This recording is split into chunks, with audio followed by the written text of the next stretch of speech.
Good morning session everyone, especially to you ma'am. We would like to report our topic for today. It's all about period of the New Society. So, kailan ba ito naganap ang period New Society? So, ang New Society ay naganap noong September 21, 1972. So, Carlos Palanca awarded to continue the given annual award. So, almost of the theme po dito sa New Society is development and progress of the country. So, hindi lang po dito, ito ang naganap sa period na to. So, first, the Green Revolution. So, sa period na to is dumadami ang population po natin. So, kailangan po natin ng Green Revolution or malawakang pag-produce ng necessity like vegetables and fruits. Then, family planning. So, dahil nga dumadami yung population po natin, so kailangan po natin ng ganitong bagay na po, yung family planning, para hindi na po lalaki or dadami yung population po natin. Proper nutrition. Then, the environment. So, andito din po yung drug addiction. So, dito po naging popular yung drug addiction dahil nga sa import and export ng mga foreigner. So, lumalaki at lumalaganap po yung drug addiction. And most of the situation ito po is pollution. So, the new society tried to stop the pornography or those writing given the bad influence on the moral of the people. All school newspaper were temporarily stopped and so with school organization. The military government established a new office called the Ministry of Public Affairs that supervised the newspaper books and other publications. The government took a part in reviving old plays like Sonsuelo and the Sarzuelo and the Amboyoca of the Muslim, the culture center of the Philippines, the folk arts theater, and even the old Metropolitan Theater were rebuilt in order to have a place for these plays. Singing both Filipino and English songs received fresh incentives. Those sent abroad promoted many Filipino songs. With that, the weekly publication like Kislap and Liwayway helped a lot in the development of literature.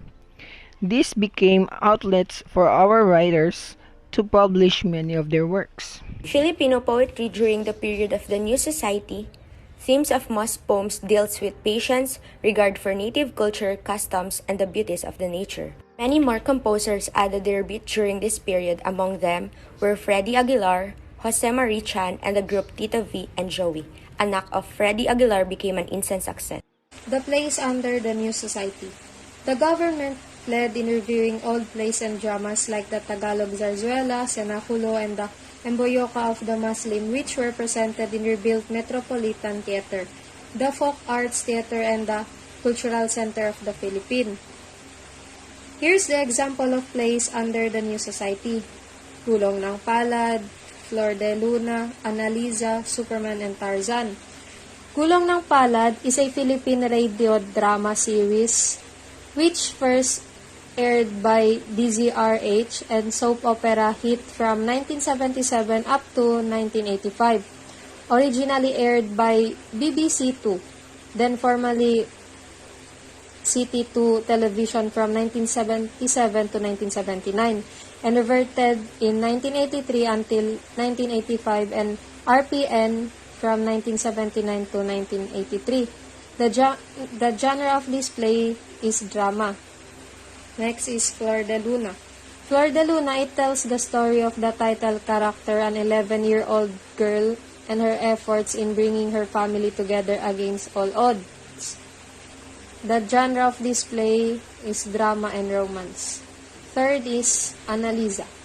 Annalisa premiered in 1980 under the direction of Jill C. Soriano and received the attention of thousands of Filipinos, making it one of the most popular and well-loved drama series of all time. It served as a competitor of RPN's Flor de Luna. The genre of this play is drama. Fourth, Superman.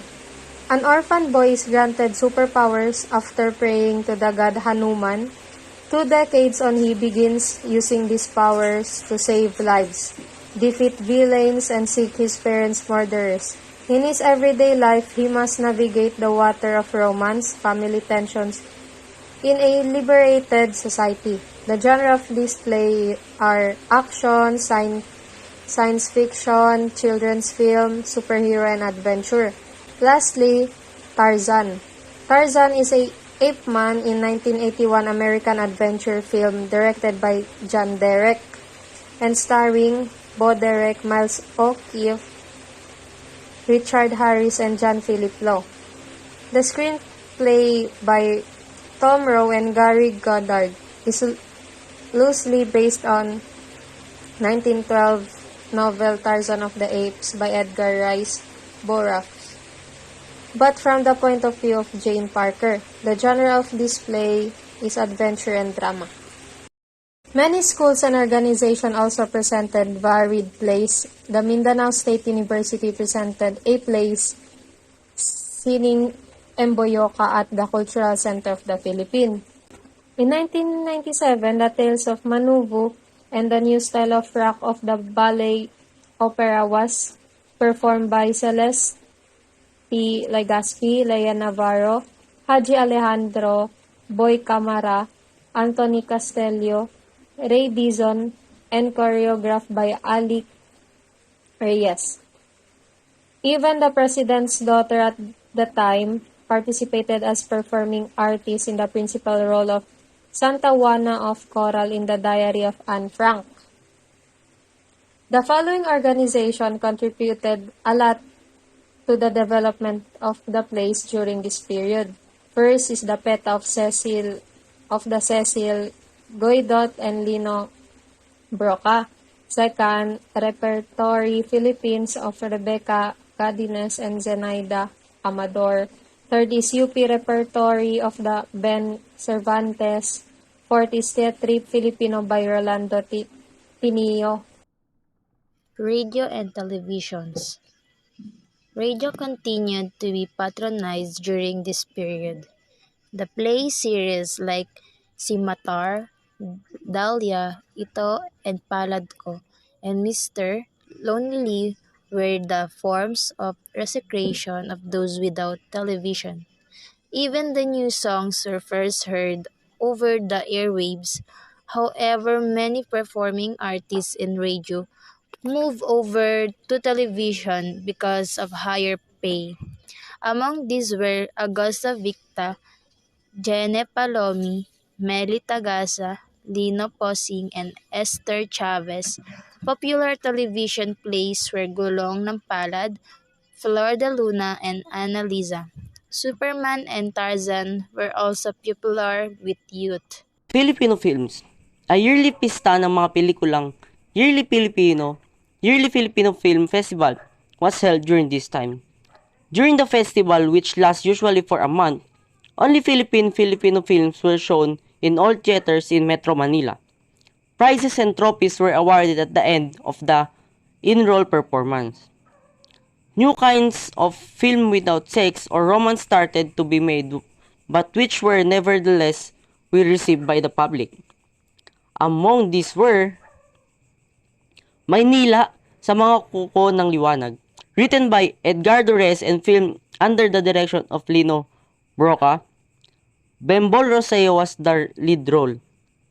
Minsay Isang Gamo-Gamo, Nora Honor was the principal performance here. Ganito Kami Noon, Paano Kayo Ngayon? Led by Christopher De Leon and Gloria Diaz. Insiang by Helda Coronel. Agila led by Fernando Po Jr., Jay Ilagan, and Christopher De Leon. Sex films could not be shelved. Foreign as well as local films dealing the bold themes were the vehicles of producers earn more money. So moving forward, as we are getting close to the last part, let's talk about the comics, magazines, and other publications.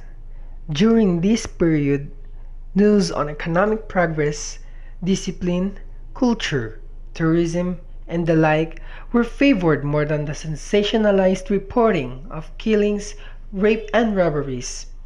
Filipinos before were hooked in reading magazines and comics.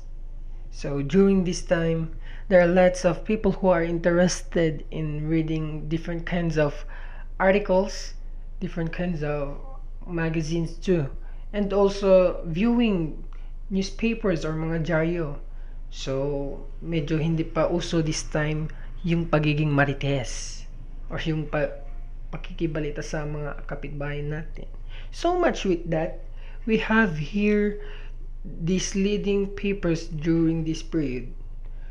One is the Bulletin Today, Times Journal, People Journal or Taong Journal, Balita, Filipino Express, Philippine Express, Express ng mga Filipino, Evening Post, mga post sa gabi, ang gabi, and Evening Express. So that was just a title. So these are not, that's not the description what I have said earlier. So these are the titles of the articles that became trend or naging famous during this period. But we have here this liwayway, which had been an old-time favorite of the Filipino since 1920. So, this liwayway is a weekly published newspaper, which was placed under strict surveillance until it became the Japanese named Ishiwara.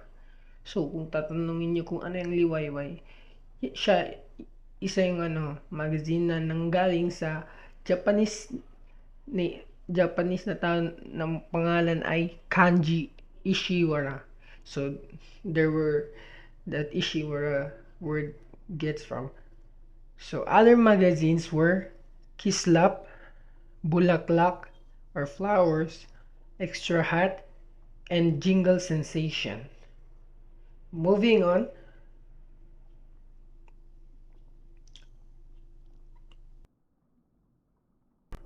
comics also proliferated everywhere and were enjoyed by the masses. So, yung comics daw, parang mushroom, nag-spread out siya. So, there were comics during this period na naging top of the list. So, among these were Filipino, Extra, Love Life.